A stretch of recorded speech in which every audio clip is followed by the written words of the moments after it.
the agenda? I approve the agenda. All right, that's a motion. All right, we'll second. Everyone in favor? Aye. Aye. Aye. We're gonna move the agenda up a little bit.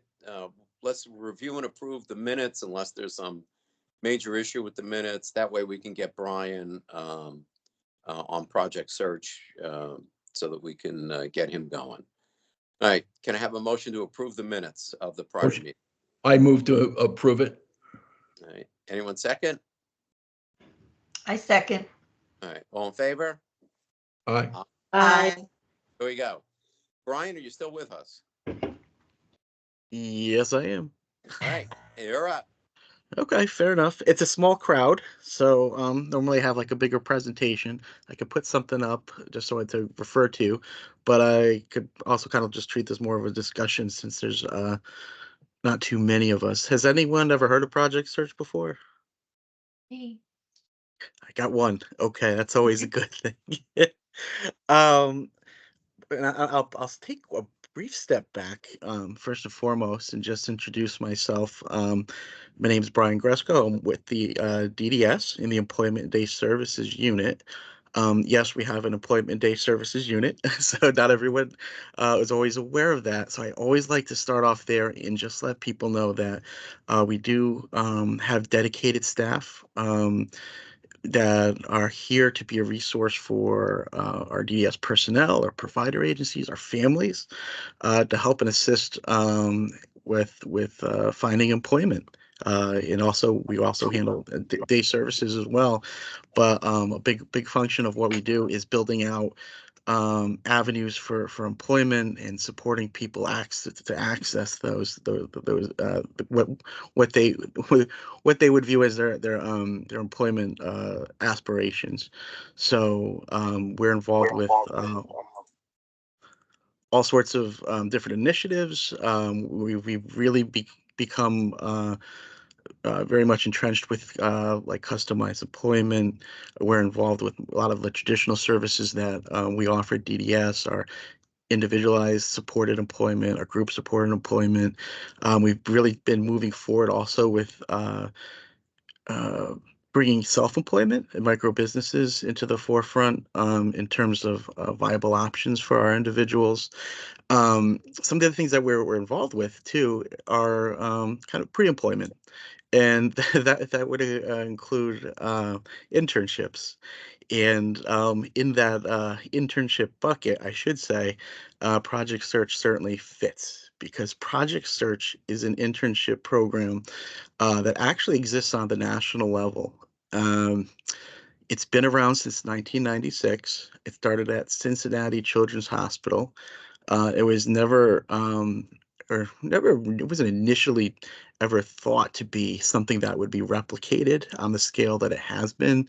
It was started by a nurse who just was working in the ERs in the hospital and said, you know, we just I don't see the diverse workforce that we really need to see. And she really created an in-depth internship program to develop a talent pool for individuals to access so that they could gain employment in the hospital. It was so successful that it was again replicated to the point now where they have over 730 programs in 48 states. They're also in 10 other countries, so they're abroad, they're international. Um, it is in Connecticut, we have, for this upcoming year, we'll have 16 programs throughout the state. And I'll throw up I'll put up the slides in a bit, and I can show you, go through where all the different sites are, the different programs are. Um, but in Connecticut, we've been growing quite a bit in Project Search, and I think that's probably why I'm being brought in to talk today because um, Project Search came to Connecticut in 2015 with Favar. Was they opened their initial program at Yukon Health, and over the next couple of years, it was really kind of looked at as a nice little program, but really struggled to gain traction. And I would say probably within the last 2 years, there's been quite a ramp up in um, providing access to Project Search for our individuals at DDS. So we've been actually putting a lot of capital towards development of programs. We've issued grants for the last 3 years for startups for our provider agencies to create their own Project Search programs. We actually have one that's closing tomorrow. So we're looking to have up to 3 more programs for our 25-26 year. So it's very exciting. I would say that Project Search, how it's in Connecticut currently, is a little different than how it looks on the national level. It's really designed for transition age students, so like 18 to 22-year-olds, and it's mostly incorporated through school districts with support from the state VR agencies. In Connecticut, we're DDS forward. So, while in other states you have school districts, you have VR agency, DD agencies in reserve. It's very much DDS at the forefront. We do have some participation with school districts. It's actually growing quite a bit. A lot of school districts are now very much interested in learning more about Project Search. Part of that has to do with some of the legislation that passed over the last year, particularly around transition. But the I mention all this because the way the program is structured is tailored towards more of a school-age population. So it's a 9-month internship. It runs from September to like end of June, early May. And what they do is they find like a provider agency. So I'll give you an example out in the West region where you folks are comfortable. So you would have like Ability Beyond is just opening up a program in Waterbury Hospital. It's one of the new programs. So Waterbury Ability Beyond obtained the license from Project Search, which kind of serves as like I look at it as like a franchise. They offer licenses, they provide a lot of oversight, they have a curriculum, they train the staff, they train the host site, they do a lot of oversight to make sure there's model fidelity across the board with all the different programs. But Ability Beyond owns the license. They then connect with a host business. They're typically large businesses, like hospitals that have a lot of departments, because they're looking for to link with industries that have high demand for personnel. There's a lot of turnover in terms of always needing always having vacancies, always needing people to step in. And the other part of it too, with the number of departments, because it first of all, there's a lot of places for those interns to kind of end up in terms of possible employment, but then it also gives a breadth of different work development opportunities. So during those 9 months, each intern gets 3 micro internships. So they get to go into 3 different departments. So in a hospital, they might be in environmental services, they might be in food services, they might be in the lab, they might be doing maintenance. There's a number of different opportunities for individuals to get an eclectic array of work development that they might not otherwise get. A lot of transition programs, especially for like school age folks, they might be doing one thing throughout the whole time. Like in my hometown, we are doing the transition programs. They do like a coffee stand in our municipal building, and it's a very limited scope about what their viewpoint for employment looks like. But with Project Search, they're pretty much out there. It's a very immersive model. They meet and they do curriculum skills every single day with the Ability Beyond staff, but then they're out in their department for the rest of the day, and they are relying on natural supports. They're learning protocol. They're learning what it means to work in a large business.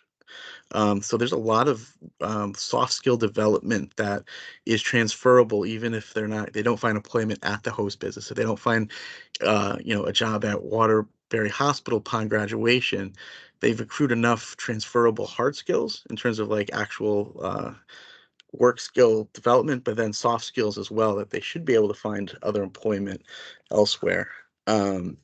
So that's just kind of a breakdown a little bit about what Project Search looks like. Let me say, I can pull up this. Let me pull up my slide. Are there any questions as I'm pulling up my slide? What I'll do, Brian, for questions, Sure. especially Yes. with the somewhat time limitation, Yeah. I'm gonna kind of call on people individually and see if there are any questions. So, Okay. so And for the first I'll- round of questions, I'll- why don't we? Did you want to finish, or do you want me to call on people at this point? however you want to do it, I'm open. Well, Whatever makes- why don't we call on people at this point, since Sure. sometimes questions come and Sure. my particular case leave my mind very quickly. Lori, do you have any questions at this point? Sorry, I wasn't near my thing. No, I don't at this point, but it sounds like it's got some really nice programs. All right. Arlene, any questions? You're muted, Arlene. You're muted. There you Other than the name of your program, Project Search. Couldn't there be a better name? No.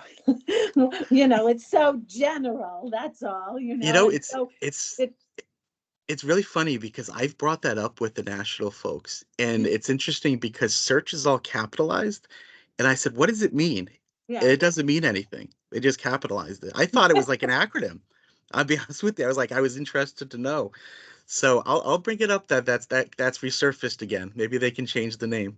Because to give it more, so you know what its job is, its function. Otherwise, search. I don't know. Anyway, I think yeah, I think the thought was, searching for talent. yes, I But get that, but it's still. but I listen. I've joked around and I've poked and prodded with the founder a couple times.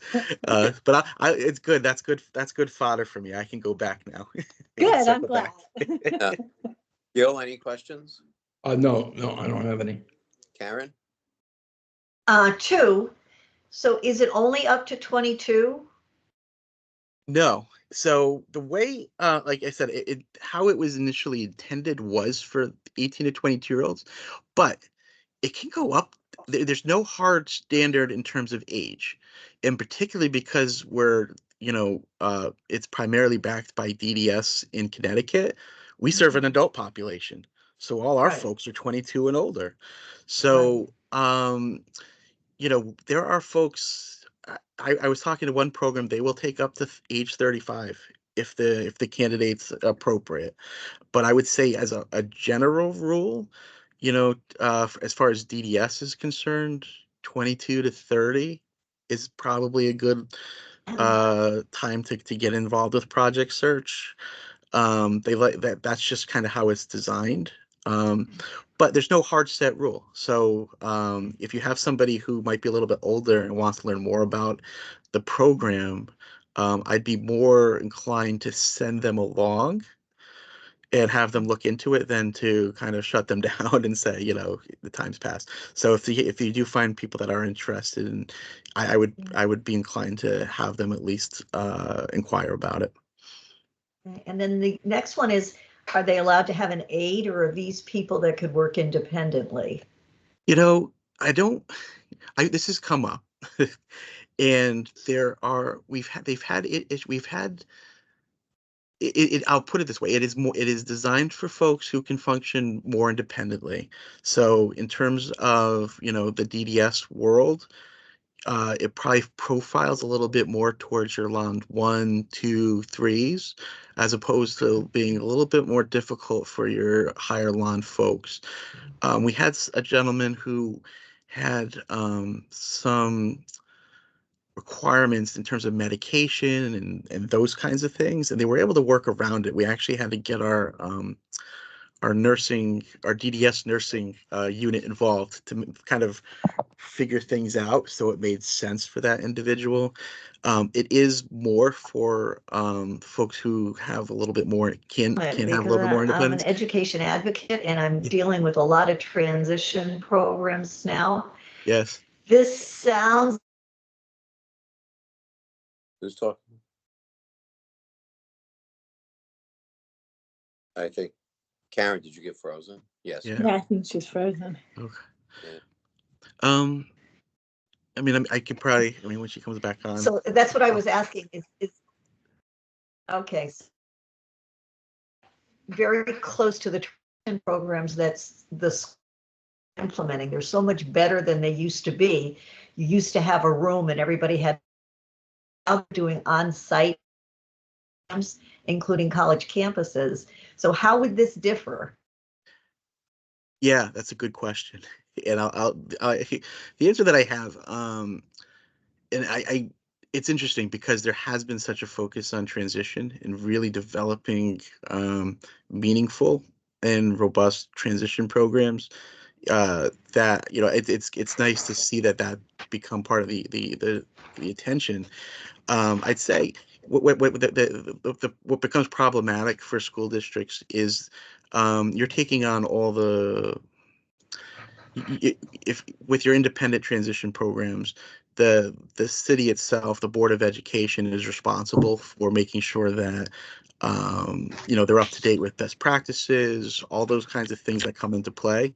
Whereas Project Search has a vetted model that they use and update all the time, and that's part of what they do. So it's more of an outsourcing thing to a vetted, proven model, so that they don't have, so a school district can kind of offload that responsibility. But, and I'll pivot this way too, there are school districts who have incorporated Project Search into their transition program. Norwalk Public Schools is a perfect example.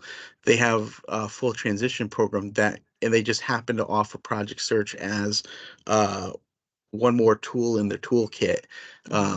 So there are school districts that certainly look at it that way as well, because it's, again, it's an interesting program, and it can, it's not for everyone, but for the people that it is for, it certainly works. I didn't realize that the Norwalk program, because I have kids in that program, was actually not the Norwalk program. It's the DDS program, Project Search. Yeah, well, because there's also college steps that Norwalk has. Yeah, so they do a lot, and one of the interesting thing is so nationally, and I'll kind of, just to kind of like, projects are across the different states. A lot of the people who own the license for Project Search are school districts. In Connecticut, Norwalk's the only one. Everyone else is a DDS provider. So school districts can certainly get their own license and just kind of incorporate Project Search into their own transition programs. So that's so Norwalk actually holds the license, and they contract out with Ability Beyond for their programs. So technically it is their program then. Yes. Yes. And the good thing about that, you know, with the pitch that I make, because I do talk a lot with different school districts, is the strength for that is now you have, again, you're kind of holding both ends of the rope, where, you know, you will know who, you'll be able to see the students kind of ascend through the grades, and you can kind of see who might be profiled as a good candidate for Project Search. And then you're also you're the one referring, and then you're also the one who would be accepting the individual into the program. And Project Search, like I said, in Connecticut, people get a little confused because it's so DDS focused. They think that the individual has to meet DDS standards. You know, they have to have the sub 70 IQ. They have to kind of, there's certain things. That's not the case. Project Search goes beyond that. Like I said, they can serve neurodiverse populations that, you know, might be beyond our purview at DDS, but certainly would be appropriate for Project Search. And as a school district, you would be able to refer out that way as well. So that's just something to consider. So, Yep. Karen, if you don't mind, I want to move on to Mickey. I unfortunately had to jump off a little bit, but now that I'm back on, I've got a pretty good idea of what it is. Sounds like a really nice option. I don't have any questions. Okay. And then I see an A. Ramirez on the call. And is that a member of the public, or somebody? Does that person have a question? She's a member of the public. Okay. All right. She's the executive director of Connecticut Family Support Network, but a member of the public for the purpose of this meeting. Okay. Does Ms. Ramirez have any questions for Brian? Hearing none. And hearing none. She's I muted. I know she's muted, but Yeah. all right, we can't unmute her. All right, and Brian, if I'm correct, let me ask you this: is this basically medical based employment? Not necessarily, and I would say sort of. What they do does that help? Does that help? What they do is they target large industry sectors like places that have like large business, which typically profile for hospitals. So I would say probably about 70 to 75% of project search programs they kind of just kind of flesh out Well, being hospitals just because let, they profile let me that way. let me Yeah. ask you a different way. Are there any non-hospital Yes. Yeah. in the state of Connecticut Yep. with Project Search? Okay. Yep. It should be. Universities are also tremendous options. Norwalk Community College, Goodwin University are two good examples in Connecticut. We actually, and interestingly enough, we have two YMCAs that have taken on Project Search, the Stratford YMCA and the Darien YMCA, both in the West region. Both are Project Search host sites. And then they have airports in other states. They have military bases. They have it can be pretty elastic in terms of how creative you get with sites. Really, what they look for is a business that has over 300 employees and has a number of different departments that interns can rotate through. So Okay. you'd want to have at least 7 to 8 different departments. Okay. Back, Brian. The floor is now once yours again. Mine again. So, and I'm gonna try. I know I'll be cognizant of time. I could go on for hours about this, but we just opened up a new program at Bacchus Hospital. There was an info session last night, and I had to address the crowd and say, don't let these host businesses fool you that they're doing you a favor.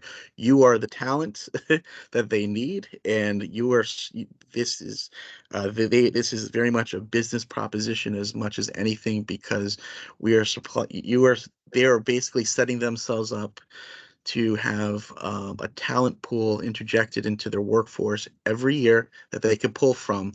And that is rock solid gold as a business. I actually have a gentleman who's speaking at the Transition Symposium next month on May 10th.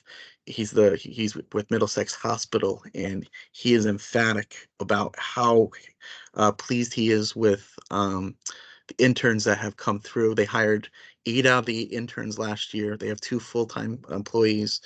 One's 40 hours with benefits. So they're very happy with the returns they've gotten with having Project Search in their hospital.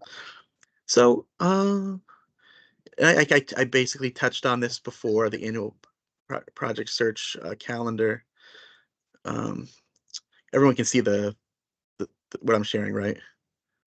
I'm sharing the screen. Yes. Okay. Yes, Brian. All right, so Project Search by the numbers. We're in the home stretch. So like I said, 730 programs. Even with the pandemic, they held their numbers pretty well. So you're talking about 3 out of 4 interns walking out of Project Search who graduate have walk out with employment in hand, and they don't just leave you hanging. So if you do graduate and you haven't found employment, they remain committed to helping you find employment post-graduation as well. In Connecticut, we ran numbers. Those numbers, it says 2017. It's actually 2015, so I have to change that. But they had an 89% graduation rate with nearly an 80% employment rate of those who graduate in Connecticut. So we actually our numbers in Connecticut outpace the numbers that are on the national scale. And this week is a very big week for Project Search. We just had the Governor's Workforce Summit on Tuesday, at which point Project Search was recognized and received the award for that was given out at the summit, which basically was awarded to um, a Ableist. we actually won 2. I don't know if you know that. We won 2 because there was a nomination for Project Search on the state level, And then there was also Project Search specific to Ableist and Stanford Health. So there were networks that basically could show collaboration between various stakeholders to securing employment for people with disabilities, as they called hidden talent. And Project Search actually, there were 3 awardees, and Project Search actually won two separate awards, but both the nominations were recognized. So we're really happy because I think it just kind of shows the commitment that's uh, being shown from the governor's level. In terms of what Project Search can bring to bear. So we're really excited about the future. And speaking of the future, these are all the different Project Search host sites that we have. You can see new. Those are the ones that will be coming on board with us for the upcoming year in September. But you'll notice that the West region is our certainly our most represented area geographically with Project Search. Like we mentioned, we have a couple programs in Norwalk, Danbury Hospital, Charlotte Hungerford Hospital up in the Litchfield Hills, Darien YMCA, Stratford YMCA, Stanford Hospital, and Waterbury Hospital will be coming on board. So we're really excited. Like I said, we're going to have DDS will be funding up to 3 more programs for the next year after that. And yeah, so we're really excited. Funding streams right now, school districts can certainly refer to Project Search. Some do. They kind of do a la carte, whereas Norwalk, they're the licensee and they kind of own the program. Some school districts will just refer, on an individual by individual basis. Obviously, DDS, we're a primary the primary funder in the state, and referral source and private pay is an option. We're working with securing some other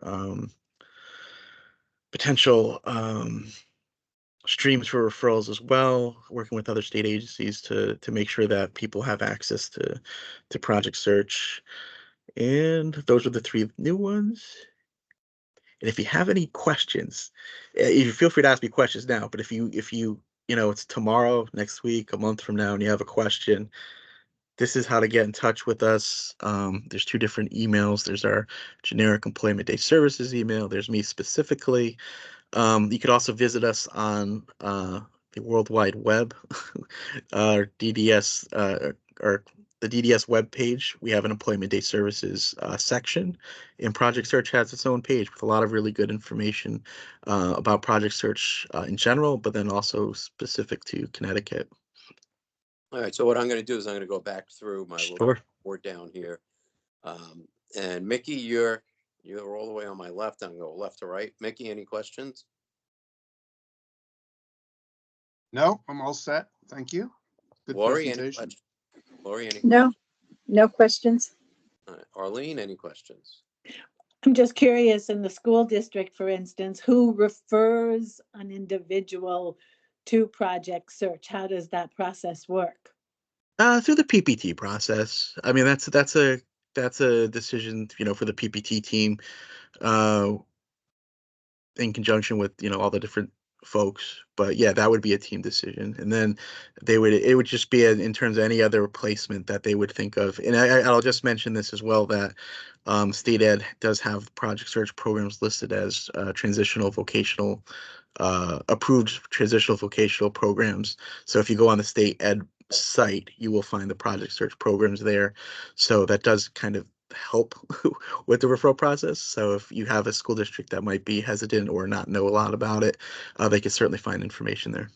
I just find it curious, and the PPTs is it the guidance counselor? Is it who knows about Project Search to, really recommend it? I mean, that's really the conundrum, right?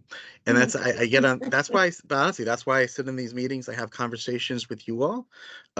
We've really, and this isn't just Project Search, but this is, in general, the Employment Day Services Unit has pivoted from just being like an echo.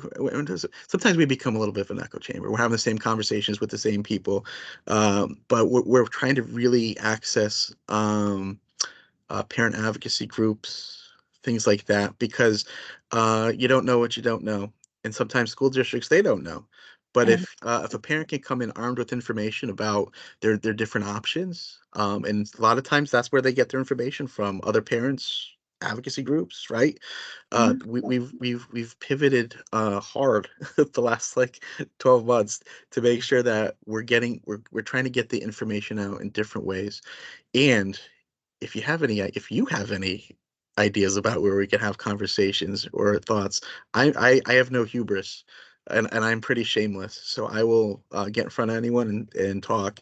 So if anyone here has any thoughts about that, and they, either now or in the future, feel free to reach out to me. I'm happy to accommodate. Because Chad? lots of school districts have, special needs PTAs, PTOs, and that might be an area. Yes. And we have our transition advisors who go out into they're like kind of our liaisons with the school districts particularly, and they do come armed with information about Project Search, and they have those conversations. And for my part, I try to get involved with as many of the people who are like in your people personnel office or the guidance counselors, and have those conversations one-to-one as well. Okay. Shannon, you have your hand raised? Yes, Brian, can you mention just the funding streams? Yes. So the right now, and I'm talking about Connecticut. Most of the interns for Project Search are referred by DDS. I would say probably, north of 80% of the interns are coming from DDS referral sources. So similar to the, like I kind of mentioned the PPT process, like that would being a team decision, right? It's the same thing on the adult end, where you would have the individual in their team, and they would talk, and if the individual wants to pursue this and it's viable, then that the referral could come from a case manager from DDS. That's one way to get it. You can do it that way, certainly. And what happens is the referral will go to a specific Project Search program. So I showed you all the different Project Search programs, and what an individual can do is find all the ones in the area. And what I would recommend is that they reach out and get familiarize themselves with the programs, because like in Norwalk, they have a university and they have a hospital, and even though the license is owned by Norwalk Public Schools, they take our adult individuals.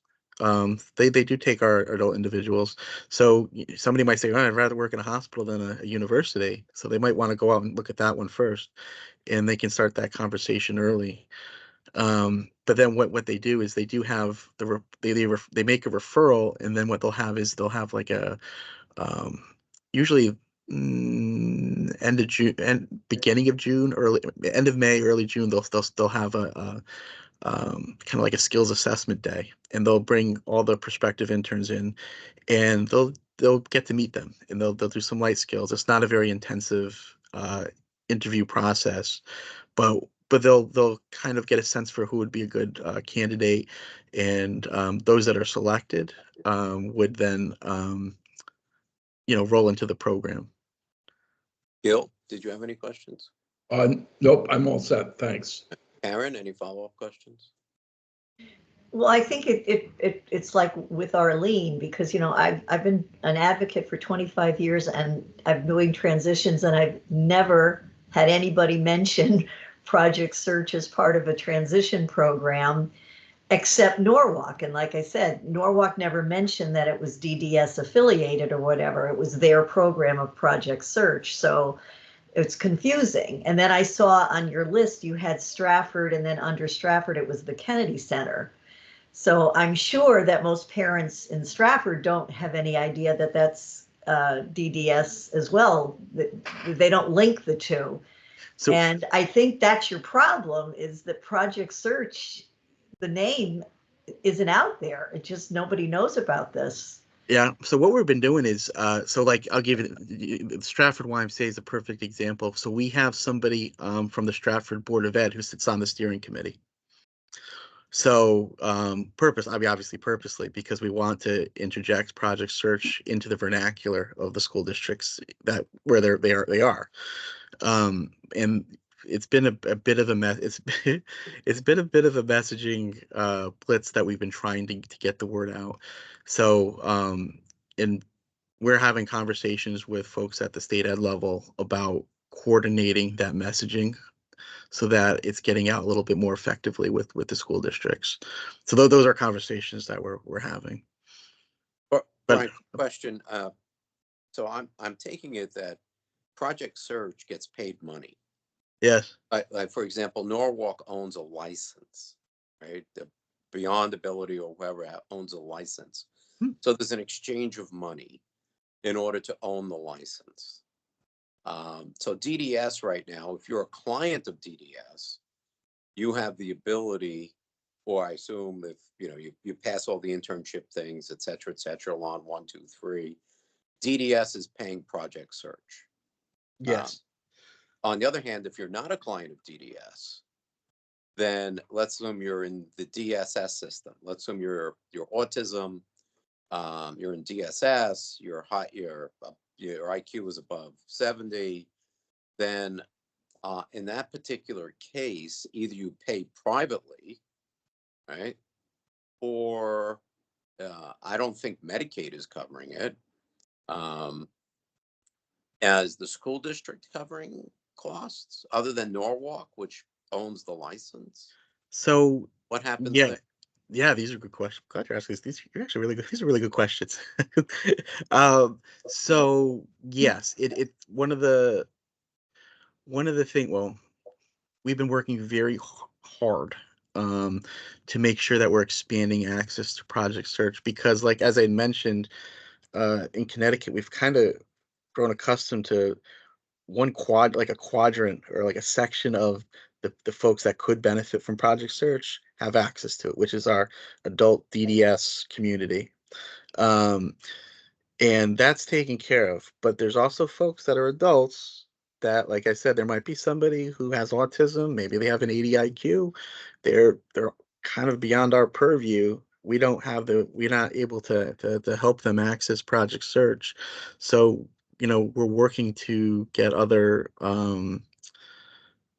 folks more involved so that they can access that uh, through other avenues. I'm pretty hopeful that there'll be an expansion about how that kind of rolls out. But at this point, they don't really have an access to it unless they're self-pay. And that's part of why there's been a suppression of the numbers in terms of how many interns we have. But we've been increasing our infrastructure in the hope that there'll be that increased capacity in the next few years. And then in terms of the possible interns that are still of school age, like your 18 to 22-year-olds, yeah, because it would be like referred through the PPT process, that school district would be responsible for the payment for the Project Money? Search program. All right. So if unless Norwalk, obviously Norwalk is sort of an outlier. They own the license. Yes. Right? So if I'm in the Hartford School District, just make Yep. that there. Yep. Hartford says, okay, well, you're not in DDS, but you're in transition. You got a PPT. You're 19 or whatever age. We think you're a candidate for this Project Surge. Hartford would have to shell out the money to Project Surge. You got And it. then I guess the question is, what does it cost? I would say it varies by each agency because just operating costs. I always say a typical Project Search bill is kind of in your upper 30s. So like 37, 38, 39,000. I think maybe one or two might be 40,000, but that's a good resting spot. That's a good estimate.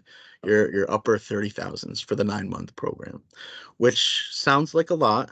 It is. In terms of some other out of district placements that school districts commit to, it's not that high, maybe in terms of transition programming, when you have in-house transition programs that you could kind of rely on, it can be somewhat at odds with, you know, what the school district wants to do, and that's part of the issue as well, because they might say, well, we have our own viable in-house transition program. Why am I going to send somebody out to do something that we could replicate in-house? So that's always the issue that we run it, that the Project Search runs into.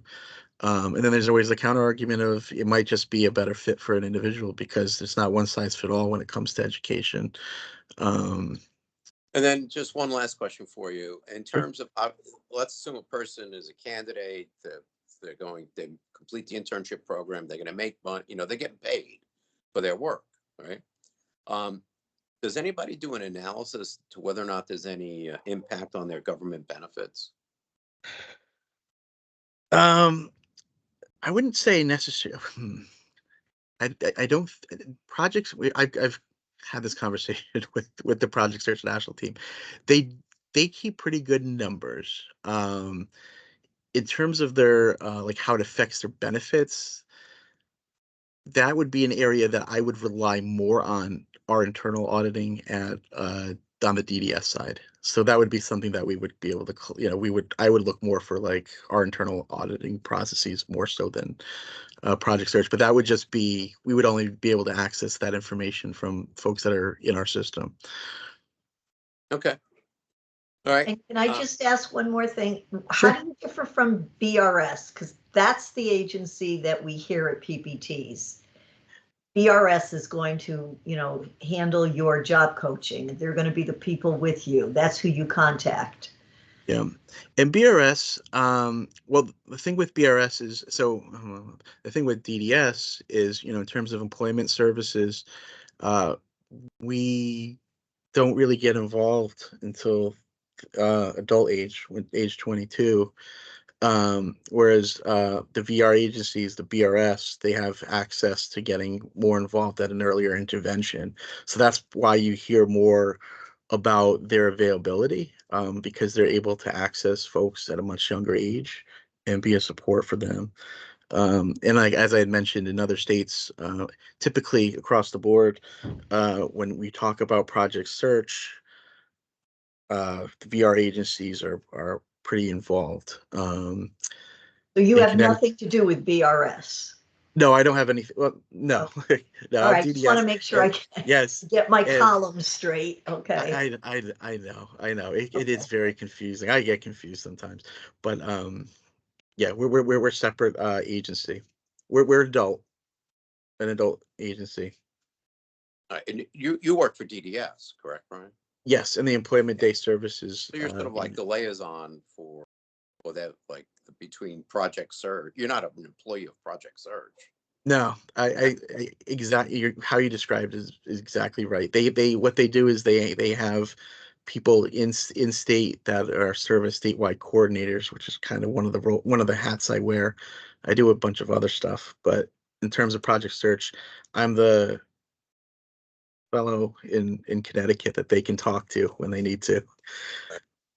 Well, if there are no other questions, then one, I want to thank Brian for his time and presentation. It was excellent, by the way. Very good information for all of us to share with our families. And you're always welcome to come back and join our riveting meetings at any time, Brian. Well, I appreciate that, and you know, I hope I didn't go too. I know I went a little over, but That's all right. But I appreciate the opportunity, and again, feel free to reach out to myself, or if you don't forget my name and you want to reach out to Shannon, she knows my name, and I'm happy to be of assistance for anything Project Search, but then also anything employment related. Feel free to reach out to me. Excellent. Thank you, Brian. Thank you, it. Brian. Thanks. Uh, Have a good night, everybody. I'm going to go on. Shannon, why don't we Yes. just zip right to your report? Okay. As I said before we officially started the meeting, for those that weren't there, the GTI presentation is going to be May 23rd, 5:30. It's going to be on Teams, and it will include all the RACs across the region. So everybody's been invited, as well as the DD Council. And actually that was generated from this meeting when I brought it forward. It developed into a larger group, which I thought was good. So start thinking of your questions because that's your opportunity to have their ear. I know there's been a lot of concerns that have Can come we my boo? way. Pardon? Can we boo? No. No booing. No, we'll have to shut you down or mute you if you do that. That's good. I was happy that they were willing to do it just because it's very hectic for them right now. They're meeting frequently, I think on a daily basis during the weekdays with DDS and central office folks addressing the different concerns that have come our way. There was a big concern when it started about the payment of staff and paper checks going out and lots of confusion over that. That was a huge complaint. So, but it's your time with them, so please prepare your questions. I know Ms. Ramirez is on the call, Executive Director from the Connecticut Family Support Network, but they are doing a conference on May 2nd. Eunice, I believe we sent that out to this group. Is that correct? I'd have The to flyer. check. Anything you ask me to send, I send it right off. Okay. Yes. That's May 2nd, and that's going to be in North Haven. That was the central location that was selected. There's going to be tables there. GTI is going to be there, as well as from the West region, our CCH team. And then there's a variety of presentations, and I understand there's lunch as well. So if you can attend, that's wonderful, or share that with families. I wanted to update you that there is a strike looming over our heads right now. We have several unionized agencies. Some have settled, some we're still waiting to hear. That will be very intensive for DDS in terms of doing strike monitoring if it ends up occurring. It's a lot of monitoring at all hours to make sure staffing and individuals are being well taken care of. I wanted to report back on the open house, as Karen had said at the beginning of the meeting before we officially started. We did do our supported housing open houses. We did Riverfront and Lark operates the staffing in there. We did a Sunday, which was very well attended. I was worried if people were going to come, but lots of families showed up with individuals. And, it was a real great opportunity for them to learn more about the program. The deputy commissioner came as well. Sunday was the best attended day. When I asked the families, they just said Sunday during the day worked better for them than a Tuesday night. Traveling in the dark up Route 8 really didn't work well for folks. So we did learn that.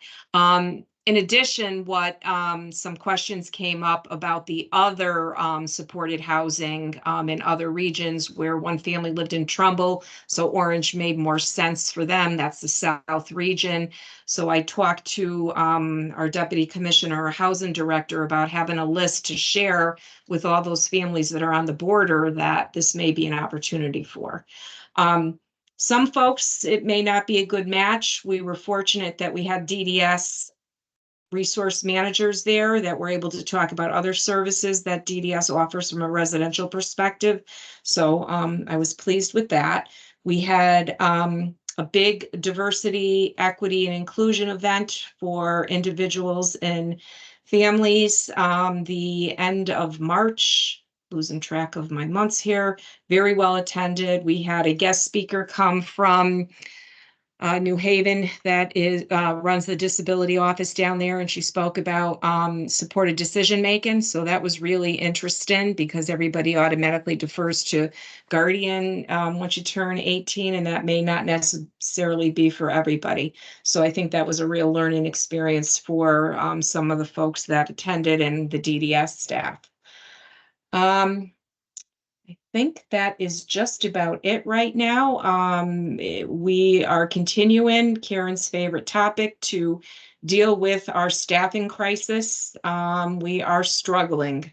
We have a lot of emergencies, a lot of individuals that are high need that need placement, and we're having a tough time out there.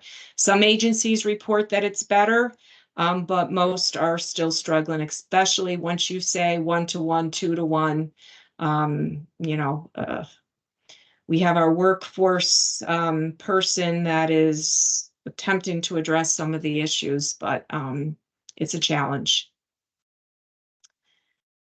And every day when I go in, that's the battle, people that need placement, whether it's day or residential emergencies, individuals being left in hospitals, families can't care for them, hospitals not happy with DDS because we don't have a place for folks. And sometimes folks end up staying in the hospitals in an ER or a hospital room for much longer than they should be. It's a tremendous stressful situation for everybody. And I think that's about it for me. Well, just to kind of piggyback on the whole caregiver thing, the amendment, by the way, for Yes. the DDS waivers, the 3 DDS waivers, by the way, this does not apply to CFC, does not apply to Community First Choice. It may apply to Community First Choice next year because that's in the current legislation. But the amendment was effective April 1st.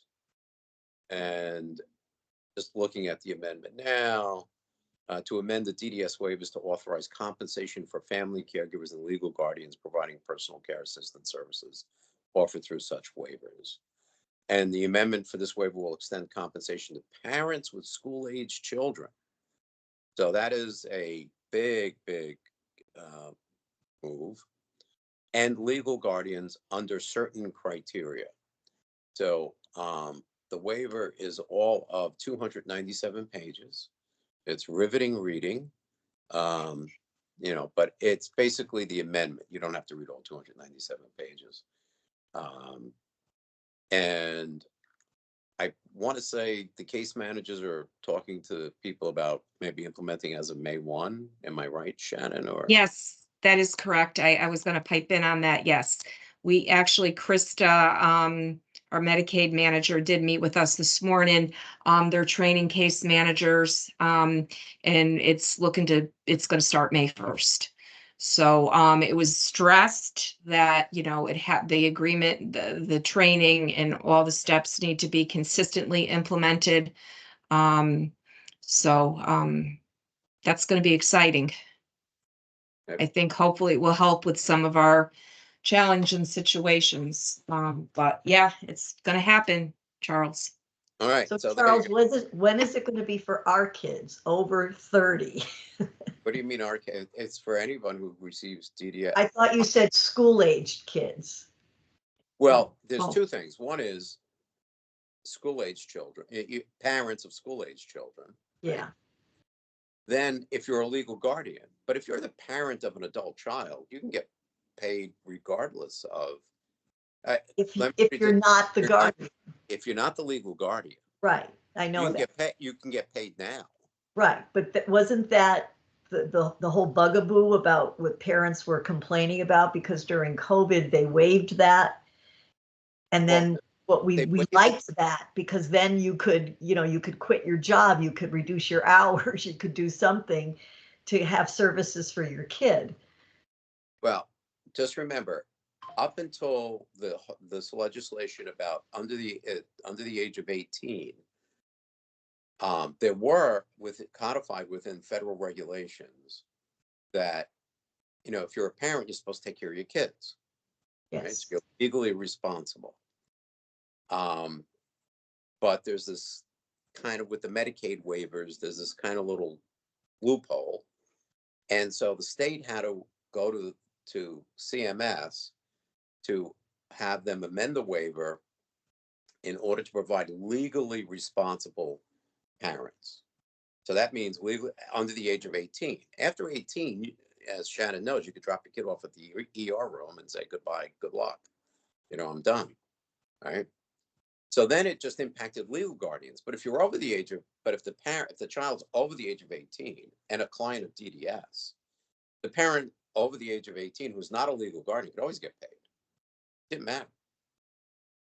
So didn't really affect But, them. but who wants to do that? Who wants to give up legal guardianship? Who wants to do that, you know? Well, to get paid. I mean, but, well, I mean, but now you don't have to give up legal guardianship, although Shannon, maybe you can clarify a little bit. So for example, GT independence, right? Like, for example, my daughter is the employer of record. I am her support person. Okay. So, and I'm the legal guardian. Her mother's not the legal guardian. Her mother gets paid, all that kind of stuff, blah, blah, blah. Can the support person get paid as a legal guardian? Or that is one of the issues where, no, you can't do it because you're signing off on the timesheets? No, as of May 1st. My Okay. understanding is you could, but you have to meet criteria. I mean, the criteria that any private hire staff would need to meet. Yeah, in other words, you got to pass the background check. Right. You got to go through the training. You got to do the fingerprints. You got to Right. do the usual paperwork, I'll say. Right. But you could do that and you could still be the legal guardian and get Yeah. paid? Yeah. And the other thing that I thought was good was about med cert. There was a big question about med certification, and they said that the parents or the guardian family member doesn't need to go through the med cert piece. Okay. So that And was that's good currently news. effective? That May is 1st, May 1st, the okay. legal guardian, right? And we're Okay. training I guess I everybody better now, read and all I'm those sure. Pages. What? Well, our document is not as lengthy as what Charles is referencing. It's thank goodness we'd never get through it. But Krista's going to be doing a training, and then it's going to be recorded. So if people can't make it or they need to reference back, and I'm sure there's going to be hiccups along the way with anything new, but I think this will help at some level. I don't, think it's going to fix the problem, but No. it's definitely going to help. Yeah. And then Anna, you had your hand raised? Adriana. Adriana, I'm sorry. Oops. Oh, hi. No, Adriana Ramirez. I want to say thank you, Shannon, for sharing our information. I was just, as Karen was saying, trying to understand, and you clarified, because you were talking about 18 and below, but also wanted to confirm that part of this change was in fact in general to pay guardians regardless of age. Whereas in the past you couldn't, and I know part of it was not just guardians, but legally responsible. So I just wanted to confirm that. And I know, like Shannon said, under certain requirements, I'm sure there's different, policies within DDS. So it sounds like training is going to be happening, and hopefully, potentially, I hope it'll be on the website as well, to be able to, parents can read the process or eligibility, or what does it mean, and how to make sure that they can look at that for May 1st and beyond. So I'm really excited about that option, because I know we talk to so many families that have such trouble, and they can't keep jobs because they want to stay at work, but they can't, because you have to be available, whether day program or school, regardless of age, you need to pick up your family member. Your job, even though more careers are more flexible these years now than in past, but there's still families that cannot get fired all the time, because if their children, adult family members, are ill or something's happening, they have to drop everything. So to have the option of, as Karen mentioned, to be able to have career and still support their children is, I think, going to help a lot. So I'm really excited about this. And as you said, Shannon, there's a lot to unpack to be able to have families really understand what's the best way to do this. So I'm happy to hear training, but thank you for that clarification. Shannon, does a parent just go through the case manager to start that process? Yeah. Yes. Okay. And then the other piece, if for whatever reason there's a concern that this may not be good, and I don't even have an example, there's a process to go through. I'm sure it's far and few between, but if there is a feeling that that's not going to be a good match to have a caregiver, so there's a process for that as well. Yeah, I would assume, just like any case manager, if you hire somebody, they have to be competent to take care of the person. So, if you're a 95-year-old dad, I'm not sure that that person's gonna pass Right. muster. Right, my mother's 96. I don't think she counts. Yeah, so just not sure of that. But there'll be obvious cases, and then there'll be the borderline ones. But that's and by the way, just so everybody understands, if the person lives in your home or lives in the home, then it's federal income tax free. If you're related to, either live in the home or you're related to the person, there is no federal income tax, because it's either difficulty of care payments or live in. And there is the form in GT's enrollment package where you check the box. And don't make the mistake my two employees made. One said, "Oh yeah, my daughter does have difficulty. It is difficult to care for her," so they thought it was difficulty of care payments. And I'm like, no, that's not what it means. And then the other person says, "Well, my daughter does live in her home." Well, yeah, my daughter lives in her home, but you don't live in the home. So just make sure they don't check those boxes, because then they wind up not getting federal income tax withheld. And Shannon, that bizarre thing about this one person at GT said that there is no state income tax payments if you're related to the individual. I don't know about that. I have no clue. But anyway. So But isn't that what they advertise, like on TV? If you're a family member for an elderly person, you can get paid without, and it's tax free. That's what they say. well, if it's under a Medicaid waiver, it's called difficulty of care payments, and there's an IRS regulation or letter ruling that says, yes, it's tax-free income. But that's a different story. But yes, there is a ruling out there on what we call difficulty of care payments. And just out of curiosity, Charles, will your wife now resume being part guardian? I don't know. Well, because then she got to apply. You got to spend another $250 to get guardianship again. If she wants to apply, she can apply. But isn't that a problem when she takes him to your daughter to the doctor or anything, that they don't want to deal with her? I've yet to have anybody ever ask me. Is that right? Yeah, nobody. Okay. Zero. No doctor, no hospital. Nobody's asked me. I mean, I'm sure there'll be one day, but so far, not a person has said anything. So I don't know. But anyway, but that's neither here nor there. Back to the agenda. So I'm done with my report. Shannon's done with her report. Is there any, I know, Adriana, so you're still with us. You're a member of the public out there. If you wanted to say something or participate, or is she gone? Looks like we lost her. Oh, okay. All right. Well then, any new business? Anybody new or old business to bring up? Remember, they've got the meeting at the end of May with GT. The new business will be GTE for just about everybody, I think. Yeah. Because, my son's tutor aide, she's not getting paid for any mileage so far, and she's ready to walk. So we got to get this fixed. Yeah. Oh. Karen, does anybody know that? Have you told about can't, that? the problem, Shannon, we are having a heck of a time getting somebody on the phone to talk to in person. Really? We're having a heck of a time. She's doing it on her end and I'm doing it on my end, and we just can't get any answers. How are we supposed to be doing this?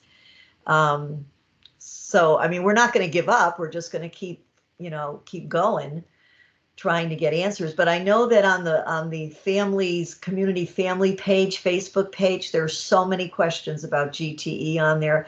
One mom has 3 daughters. She's got several people working in her house. It's a mess. You know who I'm talking about, Lori? In Trumbull. Yeah, it's a mess, and I'm getting calls from clients and I'm saying, hang in there, we'll get it fixed. Shoreline was just amazing. They were so easy to deal with. And you always got somebody on the phone 100% of the time So that's what the frustration is. I understand the wait time used to be hours to get somebody, and last I heard it was down to 18 minutes on hold, which still is no For fun. GTE, Yeah, GTI, yes. GTE, not for us yet. We haven't gotten anybody. Well, that's interesting. I mean, first of all, I would suggest Karen call first thing in the morning.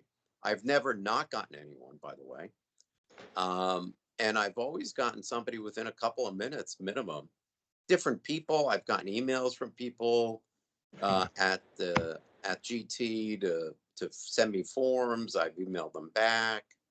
I don't know. We got emails from people saying that the timesheet mileage was filled out incorrectly, but the tutor, the aide that we have, she did it the exact same way she's always done it for Shoreline. So if there's a new process, she doesn't know what it is. And we keep getting emails that they want more information, and we wanted specifically, well, tell us what else you need. She's listing the location, she's listing the mileage. What else do you need? But- She's listing the goals of why she's there.